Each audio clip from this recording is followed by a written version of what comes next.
This was my second attempt to break in my new differential, but it developed a whine again, this time between 30 and 40 miles an hour, so I returned.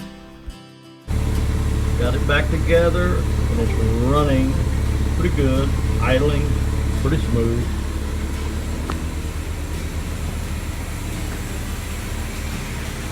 I got everything ready to go for the next test drive or break-in drive. See how smooth it's running?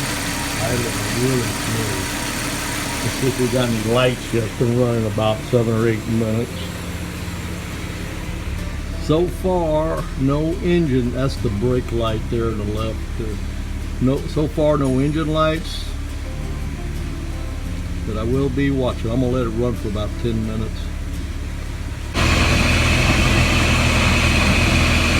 I had some axle noise over here earlier, and I pulled the axle out, put it back in, couldn't find nothing wrong. I'm just glad that I did this test up on jack stands before I went out and drove it. I'm not sure, the differential seems quiet. It's been running for a while, it's just barely warm.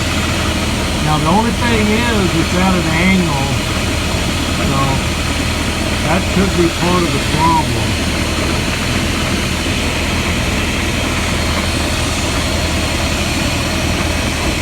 Put this mic right up to the differential here. See if it can pick up any. Sounds pretty quiet to me. The noise you hear is coming over there. See, I don't have the tire on there.